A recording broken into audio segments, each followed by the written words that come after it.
Hey, hey, hey, hey. Hey, hey, hey. What's happening? What's happening out there, folks? How you doing on this November 19, 2025 evening? Peace in. Welcome to another edition of On the Cutting Room Floor. I'm the host, Tony Ray Harvey, podcasting from Greenhaven, Pocket area. Let's get right down into it. Okay, well, the Sacramento Kings, they lose their seventh consecutive game, 113-99 to the Oklahoma City Thunder at Paycom Center tonight. Their seventh straight game, the third on this 5-game road trip. They got two more. They got a back-to-back. This is the first leg of a back-to-back set. They will be in Memphis, Tennessee to play the Grizzlies tomorrow, November 20th, Mid-South. Seven straight. So, nothing more difficult than I anticipated. I was looking forward to this anyway. They will have the services of Keegan Murray back. They'll actually have his services for the first time this season, so I know they're looking forward to that. He'll be in uniform, and we'll see what he can do. Of course, no, he's not going to seal up all the leaks that's going on with this team, but he definitely will be helpful. And as we all know, he signed a contract, a rookie extension during the offseason before the season started.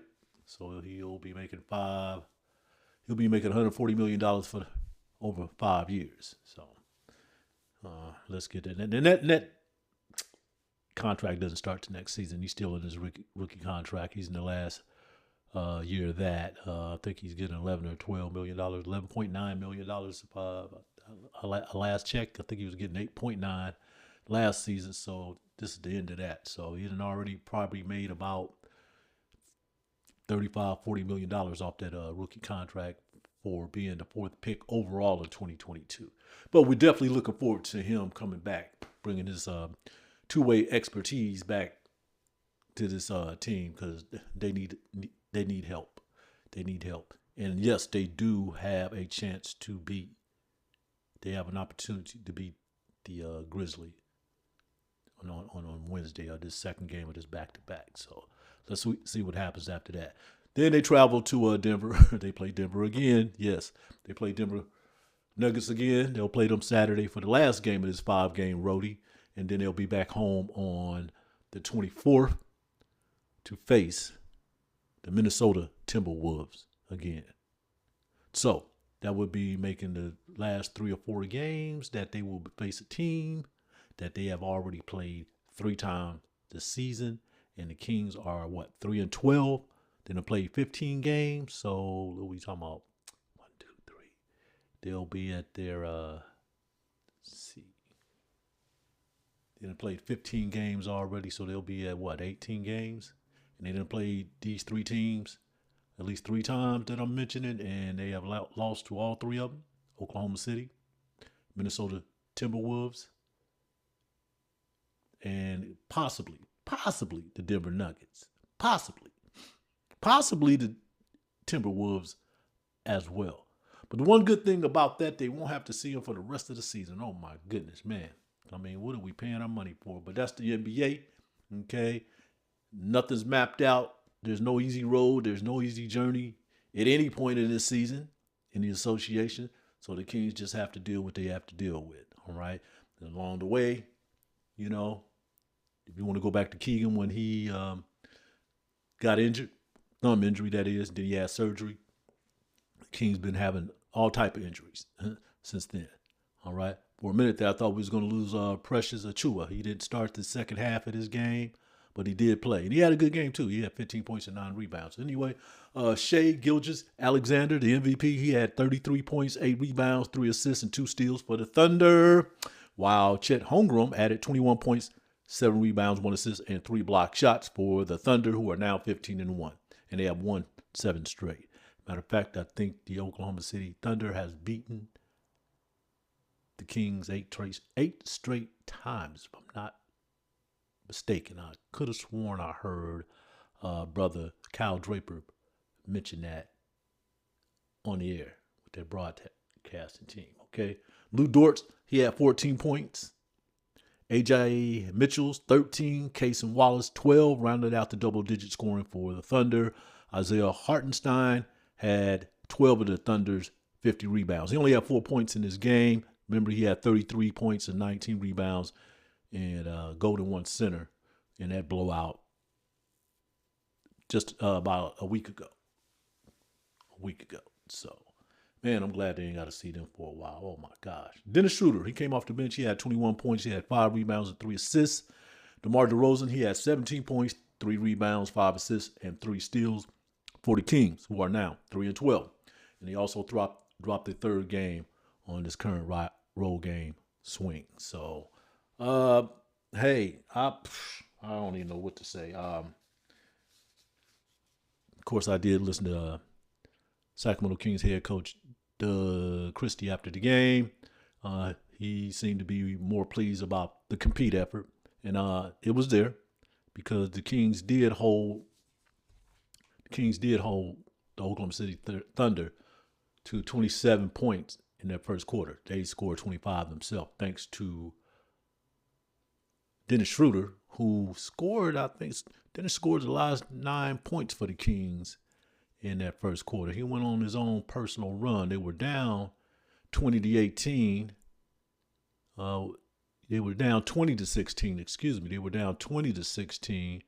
Schröder make a bucket. He cuts from 20-18, and then he scored the next 7 points as well to close out that quarter. So that was one of the bright spots. They did compete a little bit better coming out that first quarter.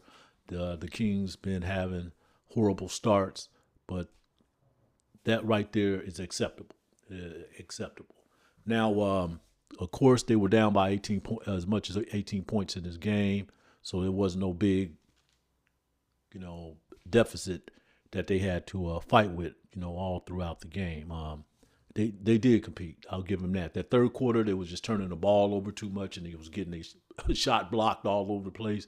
It was just too much for them. It was just too much. And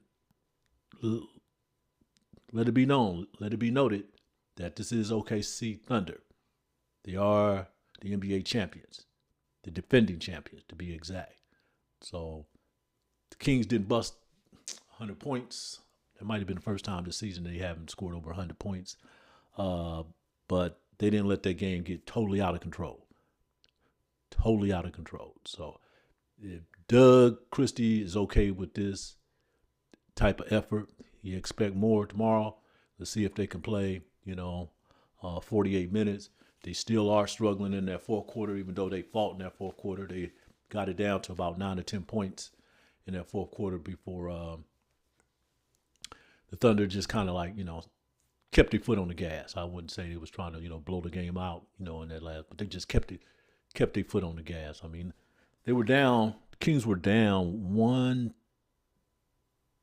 they were down by 10 points after Schröder made a basket. So it was 105-95. And then Chet Holmgren, he make a basket. Then the Thunder are up 107-95. But then Gilgeous-Alexander, SGA, he gets fouled behind the three-point line, and he makes all 3 of those shots at the free throw line, and that bumped it back up to a 15-point lead. Yes, it bumped it back up to a 15-point lead, and that was about like a minute and 44 seconds left in the game, so there wasn't too much more threat to that. Now, it's been talked about. I do want to, go back over that because I always listen to a lot of these radio programs tomorrow. Matter of fact, I can't wait to hear what Alan Styles got to say tomorrow because he's been cracking me up. Alan Styles for 1140, KHTK 1140, who got the morning show from 10 to 2, along with my guy, Kyle Ledbetter. So I'm looking forward to seeing it. But it has been talked, it was talked early that morning, the show before theirs, about the Kings, how they've been playing the first 3 quarters, and then they just kind of implode in that fourth quarter, mainly because they can't score a bucket. It was pretty much like that tonight, too. Like I said, they just been playing basketball, but this one they were definitely fighting to stay in there. They wasn't trying to let the lead get too far out. And Of course, they cut the lead on it. It was just at the third quarter that just kind of screwed them up. But they're still not connecting the way they should be in the fourth quarter. But the fight was there. I'll give them there. Now, I don't think the game was too much different than the last two that they played, no more than that start. They got to go through these progressions. They got to go through these developments. They got to figure out how to, fight through these things, and I really don't, I totally agree with Kyle Draper said about, a couple games ago while they were still on the road, that the Kings' main problem, the starts, no problem about, no argument about that. And then their inability or ability, or however you want to put it, their problem of playing from behind. They got to figure that part out. Playing from behind. All right. Now, there's been a couple times in these last two games that they'll come back and recapture the lead by 1 point and 3 point, but then they fall off again. So yes, once they can figure that out, because I'm still, just like I said, they've been playing basketball, when, they're behind about 10, 12, 14 points. And then in that fourth quarter, boom, they implode. These are the things that they have to figure out. So like I said, hey, if Doug Christie is okay with this effort, so be it. But there's still some holes there. All right. Now you got Keegan back. Okay. At least for the defense that you're looking for. So Domantas Sabonis didn't play, knee soreness. All right. Of course, you're going to have those issues, but they out-rebounded OKC out of all of that. They had 55 rebounds.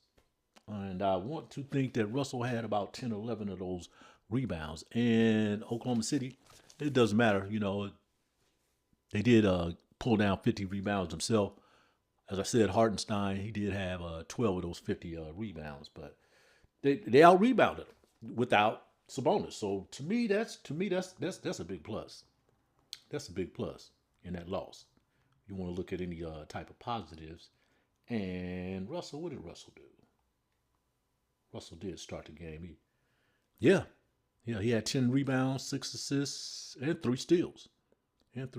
He only had 7 points with 3 for 7 shooting from the field, but I guess they were trying to get Zach LaVine going, and he was only 4 for 10 shooting from the field. He only finished with 8 points. DeMar DeRozan, he had 17 points, 3 rebounds, 5 assists, and 3 steals. That's good. Okay, and then we go down here to Malik Monk. Yeah, Malik Monk, he got hot in the second half. Dennis Schroeder was the hot hand in the first half, but Malik was definitely the hot hand in the second half. He finished with 16 points, 5 of 9 shooting from the floor. Made 3 3-pointers. He had 3 rebounds, 2 assists, and 2 steals. Okay. Maxime Renard. Yeah. He had 7 points in 18 minutes, and he did pull down 4 rebounds. He get these opportunities when Sabonis is not playing because Drew Eubanks did start the game, and Drew had 6 points, 4 rebounds. He was 3 for 6 shooting from the floor. He only played 22 minutes in the game. Maxey did play 18 minutes in the game. So those, I have to commend him on that. Those were definitely 18 valuable minutes. Now, Neek didn't even take a shot in 8 minutes. So I want to know what's going on there. Not too much been said. I knew he's only been having spot duty, but you're out there on the floor. Maybe there just wasn't out there for him to see. Once again, Precious Achiuwa. I do like this addition. 15 points, 9 rebounds. He was 6 for 12 shooting from the floor. And he had 5 offensive rebounds and 4 defensive rebounds, 2 assists, 1 steal, 2 turnovers. That's no problem there. In 26 minutes.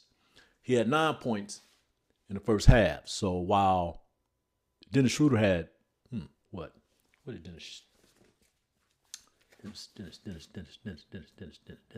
Okay. Dennis Schroeder had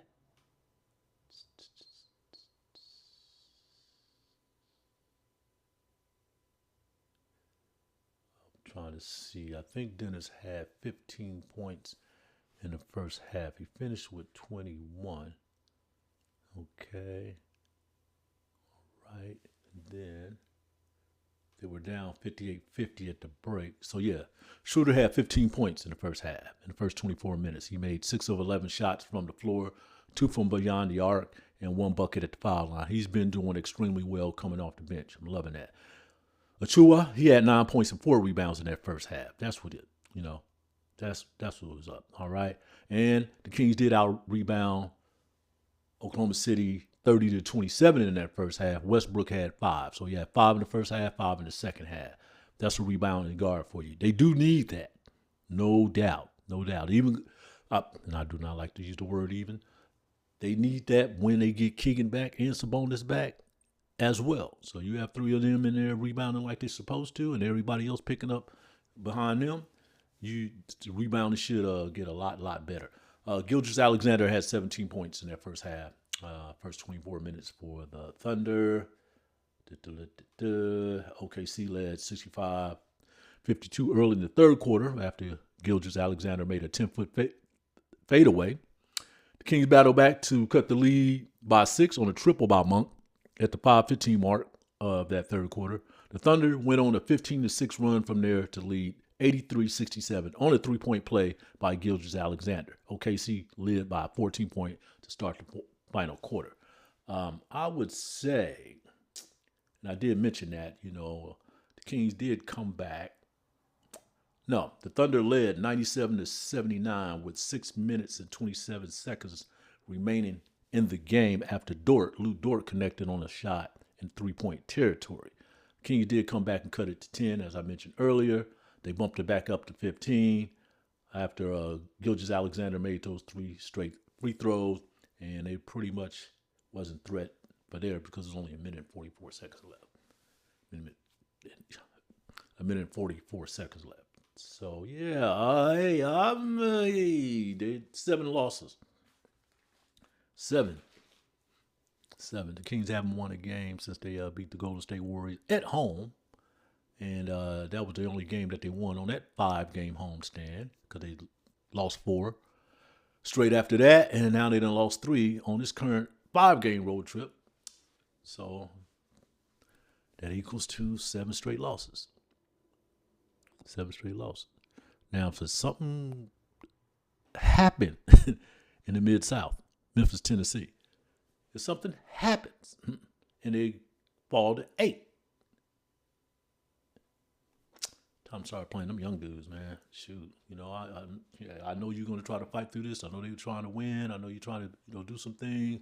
You got to get Zach LaVine motivated again after a tremendous start that he had to the season. I know a lot of things going on there. Now I'm seeing Nick Clifford. That's going to be another thing that we need to be looking out for too. Who's really not going? Somebody's not going to play tomorrow. Somebody is not going to be playing tomorrow. Somebody is not going to play tomorrow who's been playing. They may have not been getting a lot of minutes anyway. Okay, at times they may have been getting more because of the injuries. But somebody is not going to play at all tomorrow when Keegan Murray steps on that court. I don't know if he's going to start. I don't know if he's coming off that bench.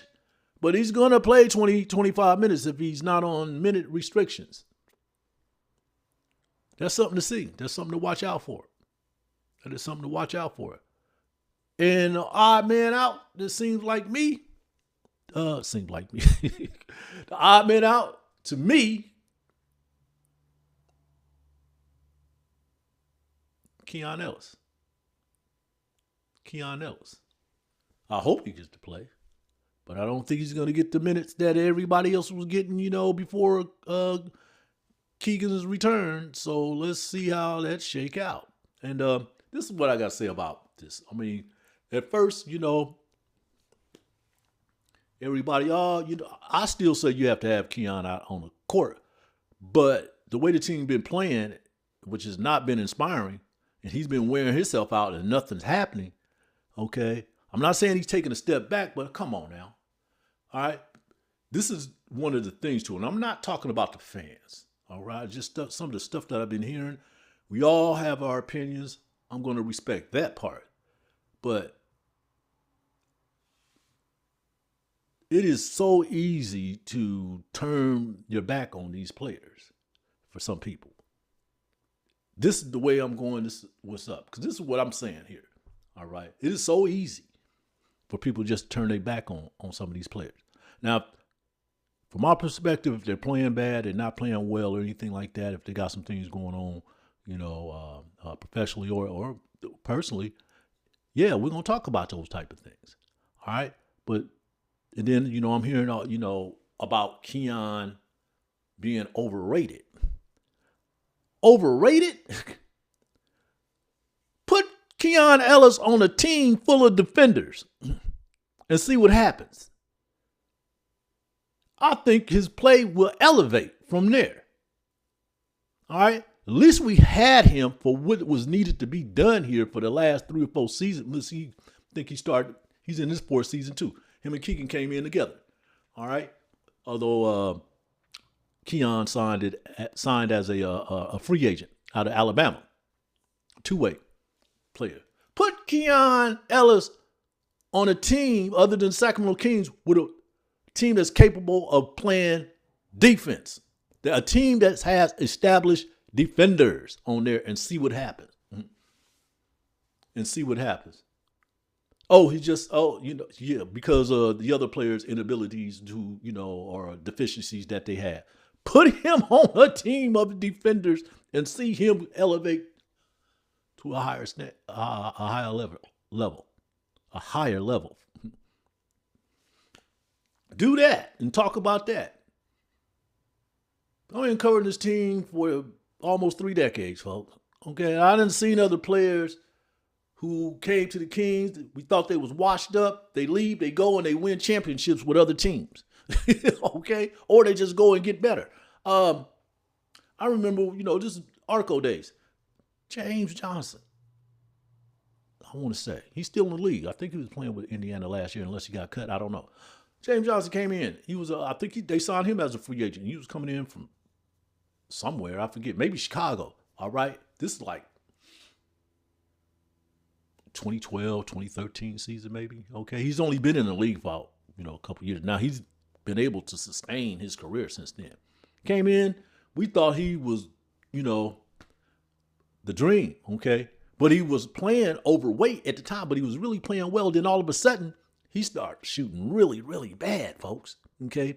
I think his shooting percentage from the field might have been like around 30% or less.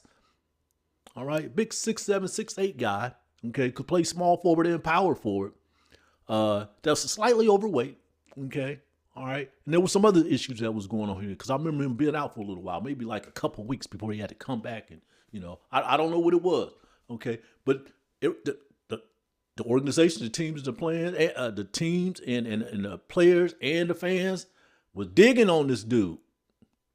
And then when he started not hitting them baskets, boom, switch, which I can understand. I understand that. But then he leaves. I think he got traded. I forget where he got traded. But once he got traded, he picked it up. And he's been at it ever since. He done had a full-time job ever since. Now, I don't know if he's in the league this year. Okay, he was with Indiana Pacers last year, Indianapolis. So, but that's what I'm saying. We're going to see some more of that. All right. I hope Keon stay on, but it just ain't going to be any minutes, going forward with him unless, they're going to just turn to the youth movement. Okay. He should be in that mix. Devin Carter, Nick Clifford, Max, Dylan Cardwell down there in Stockton. And of course, King of Murray. But if they decide to move on from Keon and he goes to a cultural team that got it together and they play defense and they have established defenders on that team and they need somebody like him in there, overrated. Man, no, I don't think he can guard power forwards or definitely not centers or anything like that. There's a lot of people. Man, I don't want to hear that. Shoot, Russell Westbrook, a good 6'3", 6'3 and a half. and will play power forward. Of course, he's, a more natural talent than, a more advanced talent and skilled person than Keon. I don't want to hear it.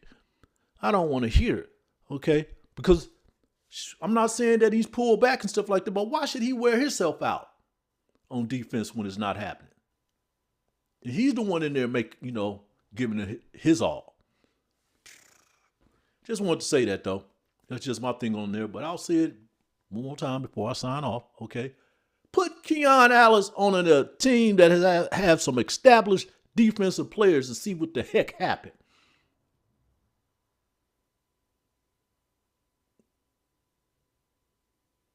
A winning team that plays defense. And what you gonna say? Oh, we shouldn't have let him go. Oh, I was riding him bad. Oh, go. Yeah, right. Okay. All right. Everybody got their opinions. That's just mine. That's my perspective on that. I do like the young man. I like to see him out on the floor, but it's just not happening right now. Okay. Now he's in the numbers game because we always knew that was going to be something like that with all these guards anyway. Okay. And somebody who can do something effectively on the defensive end, he's not going to get those minutes. We'll find out tomorrow when Keegan Murray step on this floor. And I will be back. Hopefully we'll talk about that. Keegan's return. So it'll be the 16th game of the season that he's come back. I mean, I think there was a timetable around 20 games. Well, he's back. That's where he's back. He was sitting there on the bench. He's ready to go. Folks, I want to thank you for tuning in to another episode of On the Cutting Room Floor. I'm your host, Tony Ray Harvey. And as I said before, I will be back tomorrow. In the meantime, in the next 24 hours, peace.